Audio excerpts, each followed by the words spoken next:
This isn't a happy Aaron Rodgers No. topic. This goes back to the scab that was created the first night of the draft when the Packers not only failed to give him a receiver either that night or any of the other rounds of the draft, but traded up to get a quarterback who ostensibly will replace Aaron Rodgers at some point during the 4 base years of Jordan Love's rookie contract. And we've sensed that, we've felt that. Aaron Rodgers has been as diplomatic as he possibly can be about it, but you don't trade up and draft a guy to play quarterback when you have a team that was 1 game away from the Super Bowl if you're not thinking this guy is a major potential force in our not too distant future. So that all became relevant again on Sunday because Packers coach Matt seriously, LaFleur just say that again out loud. Like, it doesn't even sound right when you say it. I'm sorry to cut you off, but because they're on the brink of the Super Bowl, right? And instead of getting the pieces they need to take the next step, they consciously draft a guy. Let's select a guy that can replace the MVP of our team. That makes no sense. And I'm just spitballing here, Mike. 2 guys that like football. Can you even think of a scenario that's remotely like similar in the history of the NFL where an all-time great quarterback goes to the championship game and then has this sort of issue? I guess there's Tom Brady, and is that about it, or no? But a first rounder, first rounder, right? That's what I meant too. You're right. The closest parallel is when the Packers drafted Aaron Rodgers when Brett Favre was a starter. But that was 2005. Right. And they weren't good. I can't remember what the Packers – hey, Pete, what did the Packers do in 2004? I know. I remember – okay. 2005 was a bad year. I can't remember what they did in 2004. Right. I think they lost – 2004, how can I forget this? It was the Randy Moss mooning the fans game. They lost – wild card, 10-6, lost at home to the Vikings in the wild card round. Right. That next draft is when they took Aaron Rodgers in the 20s. But here's the thing. It's different. Brett Favre had been talking about retiring for 3 years. They needed to be ready for Brett at any given moment saying, I'm out. Right. And they didn't trade up in the first round. Right. It was a guy who very well could have been the first overall pick that year, who fell into their lap. So it was very, very different. It's similar, but it's very different. And I think that difference isn't lost on Aaron Rodgers. So you're right. Here we are, 13-3, 1 step away, and we have clear needs to make that next step. So what do? We invest the first-round pick, second-round pick, third-round pick, and fourth-round pick because the fourth-round pick was used to trade up in round 1. Your first 4 draft picks are all invested in this future that is going to be premised on a 49ers-style running attack because Matt LaFleur's big takeaway from getting his butt kicked by the 49ers in the NFC Championship game was, if you can't beat them, join them. That's my read on it. I think there's part of it. You're right. He's talking about, and I guess they think, okay, Aaron Rodgers, he's gotten us this far without great help around him. He can do it again, so let's maybe improve the other parts of our team. I get that. But, also there was defensive issues in that game too, as we've talked about. So it is a very weird scenario. It really is. And Rodgers, hey, listen, the thing I came away from in that game is they're not like just one player away or anything like that either. There was a significant difference between them and the San Francisco 49ers. And as we know, the 49ers, there was a difference between them and the Kansas City Chiefs. So, you sit there and you go, oh, I feel all warm and cozy and right, we got to the Final Four. There's a big difference between the team that wins the Super Bowl and the teams that lost in the Final Four. There is I think a significant talent level, pieces on team missing, things like that. And I think Green Bay showed that to where, Green Bay, I'm not sitting here going, this was like a horrible draft and free agency, but to me, it was like, we're building for something 3 years down the road. And I want to go, screw the road down there. The road is here right now, and you're damn good, and you need a few pieces to help your quarterback get over the edge and play good. If you get in a shootout with the 49ers again in the playoffs, you can't just go, oh, we're going to try to get in the defensive struggle. How about you get some weapons and try to get in the shootout? So yes, it was a debacle of an offseason to me from the Packers. Free agency and the draft, and then now they don't have Devin Funchess because he opted out too, Mike. But remember, after the draft, those first couple of rounds, Mark Murphy, the CEO of the team, it was either him or it was the GM Brian Gutekunst, made the comment that Matt LaFleur wants everything to flow through the running game.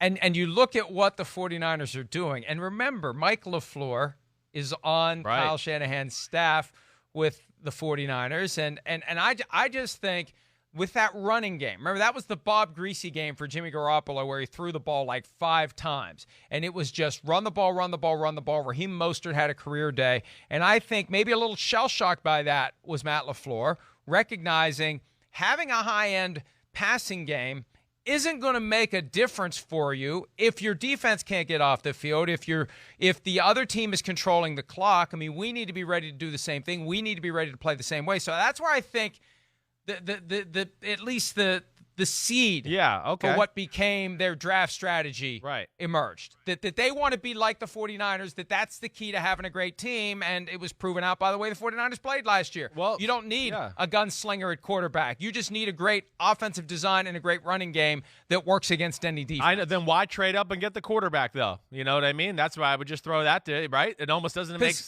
because you're going, why do you need it? We're going to build a running team. Why do we have to trade up for a quarterback for 3 years from now? I'm just throwing it out there. I know it's. Well, no, because this quarterback's going to become the centerpiece for this run-based attack, right? I guess so. Whenever they unleash it in 2022 or whenever. Anyway, that's the setup. It is the setup. And it is. And I'm just saying that's the setup for what Matt LaFleur said yesterday. Right. It doesn't make a whole lot of sense, as you and I will agree. Right. And when you consider all of that and you compare it to what Matt LaFleur said yesterday, it makes even less sense. Here's Matt LaFleur meeting with the media, talking about the future of Aaron Rodgers in Green Bay. Right now, most importantly, Aaron's our quarterback, and I see him here for a really long time. And however long that is, I don't think anybody knows. Nothing's guaranteed in this league. But I feel so lucky to be able to work with him on a daily basis. And, I don't see that changing for a really long time. Okay. Look, and a lot of times coaches find themselves in a spot where they can't come out and say what they really believe. Right. Because then it creates an issue that grows and grows, and then Aaron's going to react. I mean, if he'd have said, well, you know what, we all see the handwriting on the wall. We traded up in round 1 to draft a quarterback. Aaron's going to be here 2 more years tops. We all know that. We're all grown-ups. We get that. If he says something like that, then it blows up, right? It blows up in a bad way, and it's a mess that he's going to have to clean up and Aaron's going to have to clean up, even though it would be accurate and realistic. So I'm not, look, the entire sport of football is premised on deception, and the deception happens in plenty of different forms and fashions. And in a situation like that, I can understand why Matt LaFleur said what he said. What else is he going to say, Chris? No, Aaron Rodgers is getting traded after the 2021 season. Well, I mean, you're right. There's nothing he can really say at this point. Certainly. Again, what I'll go back to is, LaFleur's a pretty good running, offensive mind, running game offensive mind. Certainly. I mean, we've seen that the Titans 2 years ago when he was the offensive coordinator there, and then, of course, last year with Green Bay. The issue in his offense has been the pass game. The pass game is where I look at it and go, it needs more imagination. They need to do more. I've heard him say that and recognize that this offseason. More aggressive plays down the field, all of those things. That to me was more of a weakness to their team than the run game. So I just feel like that's where they should have capitalized. And here's my big thing too, Mike. And I don't know this, but I've been around Matt LaFleur a number of times in my life because he did work for Kyle Shanahan and that and all that. I question, and I think this is a legitimate question, did Matt LaFleur really want this? Did he want this? Did he really want to stir this pot and deal with this? My guess in knowing the human being is that he did not want to stir the pot or be put in this position. This is not easy for a young head coach, second year.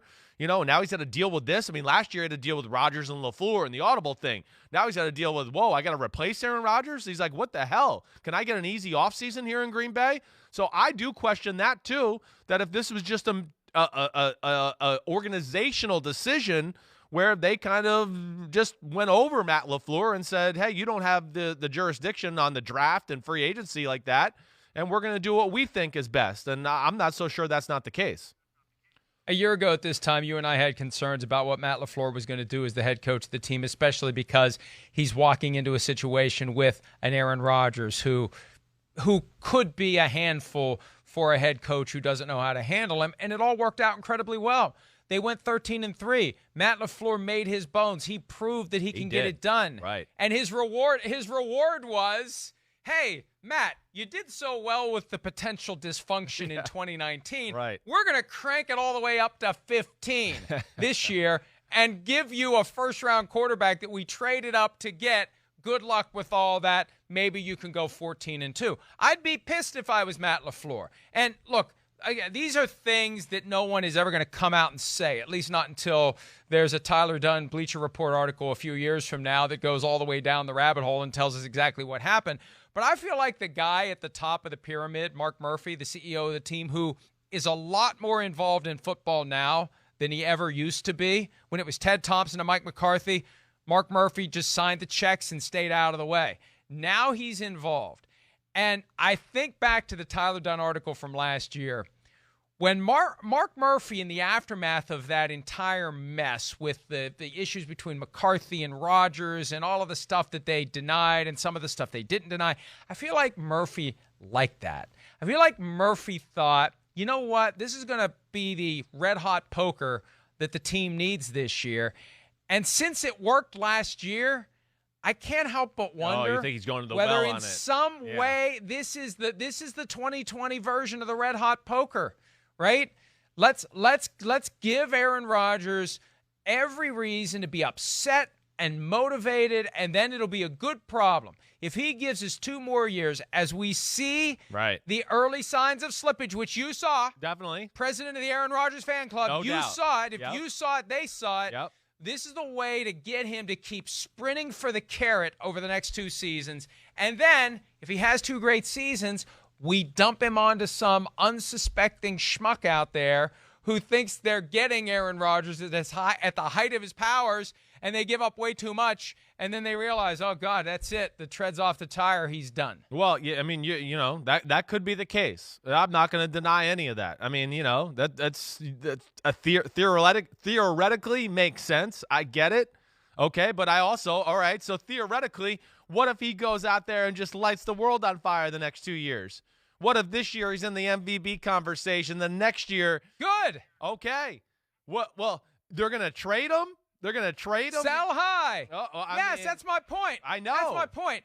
He plays at a higher level this year and next year because he's upset. I get you, but it's like, okay, he's still the MVP of your team, and what if you go to the NFC Championship game? Like, I know what you're saying, but I'm just giving you a little bit of like a vice versa to where, oh, now you're going to trade the best player in your team and just say, walk out the door. Hey, guys, we've gone to the NFC Championship game like 2 out of 3 years, and Aaron Rodgers has been on fire. We're going to get rid of him and go with this unproven guy right now. We're kind of in the window. Well, they drafted him. I know. They've already told us. They've already shown us what they're going to do. Well, why would we be surprised when they do it? I know. Well, you're right. To me, that would be just stupid, for lack of a better way. No. And you know, I think there's a very real case in which we're seeing quarterbacks, they don't fall off much in their mid-30s, to where, yeah, it was 26-4 last year, and there was a hair slippage. But when we're talking about hair slippage for what I think is the greatest quarterback I've ever seen in my life, we're talking about he went from the number 1 to the number 3 quarterback in football, behind 2 freaks of nature in Mahomes and Russell Wilson.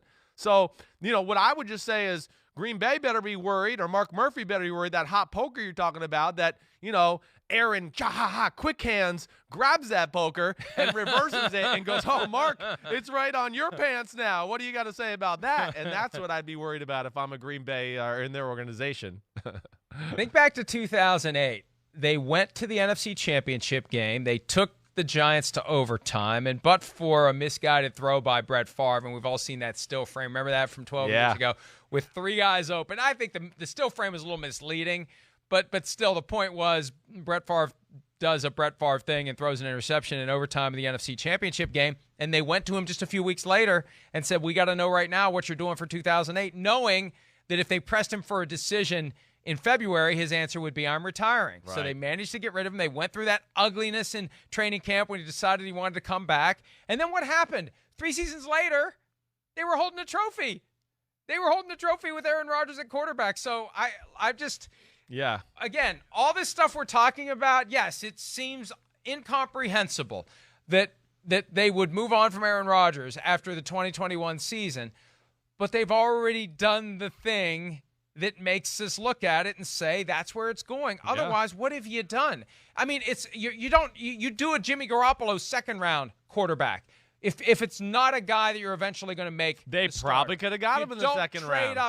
You don't trade up in round one. Yeah. For a guy that you just keep for 4 years and then flip to someone else for a second-round pick. I agree with that. You're right. It puts more pressure on the situation because if we're sitting there and it's Jordan Love year 3 and he's still backing up Aaron Rodgers, that's where the poker will be reversed around and everyone's going to be going, why the hell did we draft this guy? What are we doing? Rodgers is still playing. He's still our quarterback, blah, blah, blah, blah. So you're right. And, Mike, if it goes the other way around where Aaron Rodgers leaves town in a year or two, whatever, let's just make sure we're fair to Green Bay. If they end up going to the Super Bowl with Jordan Love, we'll be here, the first ones to kiss your butt, Mark Murphy and everybody else in the Green Bay organization.